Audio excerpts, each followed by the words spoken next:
चिराग पासवान के सांसद राजेश वर्मा भी चिराग के रास्ते पे चल चुके हैं। कर लिया बड़ा फैसला।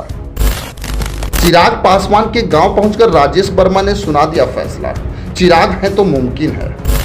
नेता से जननेता की तरफ चिराग पासवान ने बढ़ा दिया है कदम। बिहार की राजनीति में वो सबसे आगे हैं। बिहार की राजनीति में सबसे तेज गति से अगर किसी नेता का ग्रोथ बढ़ रहा है तो वो है चिराग पासवान। अगर सच में देखा जाए तो चिराग पासवान ने जो बोला था आज उस पर वो तेजी से अग्रसर हो रहे हैं। एक बार मीडिया को बयान देते हुए चिराग पासवान ने बोला था, जब भाजपा 2 सांसदों को जिताकर विश्व की सबसे बड़ी पार्टी बन सकती है तो हम क्यों नहीं बन सकते।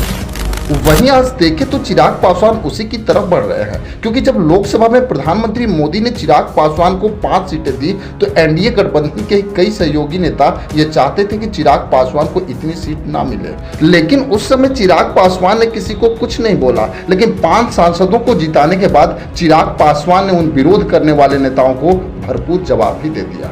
वहीं आज जो साफ दिख रहा है कि चिराग पासवान अपनी राजनीति को जिस मुकाम पे ले जाना चाहते हैं, शायद एक मजा हुआ राजनीतिक ही समझ सकता है।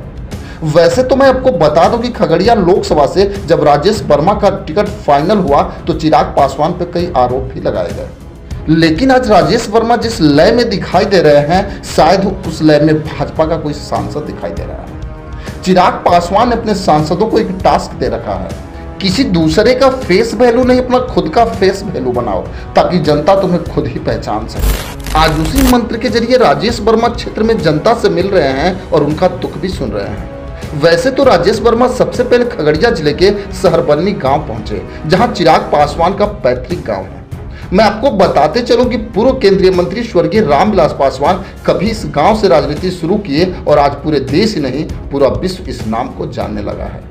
वैसे तो स्वर्गीय रामविलास पासवान ने पत्रकारों से बात करते हुए कभी ये भी बोला था कि चिराग उस घर में दिया जलाएगा जहां सदियों तक कभी अंधेरा था। चिराग पासवान ने इस बात को खुद स्वीकार भी किया है कि वो अपने पिता के बताए हुए रास्ते पे चल रहे हैं। और आज जिस तरह से उनके सांसद राजेश वर्मा इसकी शुरुआत कर चुके हैं, ये निश्चित है कि वो दिन अब दूर नहीं जब चिराग पासवान एक जन नेता बन के उभरेंगे। वहीं राजेश वर्मा चिराग पासवान के गांव सहरबन्नी पहुंचते ही सबसे पहले उनकी बड़ी मां यानी रामविलास पासवान की पहली पत्नी से मिले और आशीर्वाद भी लिया। वहीं चिराग पासवान की बड़ी मां जिस उत्साह से राजेश वर्मा का स्वागत किया, वो यही दर्शाता है कि चिराग पासवान के रिश्ते उनकी मां से अभी भी मधुर है। भले ही उनके चाचा पशुपति पारस ने अपने फायदे के लिए रिश्ते तोड़ने का प्रयास किया, लेकिन चिराग पासवान ने यह हमेशा बताया कि वो रिश्ता में हमेशा सचेत रहते हैं।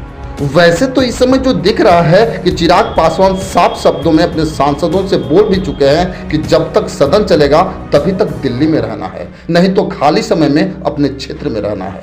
अगर देखें तो चिराग पासवान धीरे धीरे ही सही लेकिन एक बड़े लक्ष्य की तरफ बढ़ रहे हैं, क्योंकि चिराग पासवान के लक्ष्य ये संकेत दे रहे हैं कि चिराग पासवान कभी ना रुकेंगे ना कभी वो थकेंगे, क्योंकि चिराग पासवान ने बोला था कि हम ऐसा यूथ पावर तैयार करेंगे जिसको सारा देश देखेगा। आज जो बात चिराग पासवान की सही हो रही है और इतना तो तय है कि आने वाला समय चिराग पासवान का ही होगा। वैसे अगर चिराग पासवान को आप पसंद करते हैं तो इस वीडियो को इतना शेयर करें कि विरोधी भी देख के घबरा जाए। खैर, इसमें आपकी क्या राय है हमें कमेंट बॉक्स में जरूर लिखेंगे। बस आज के लिए इतना ही, फिर मिलेंगे। जय हिंद।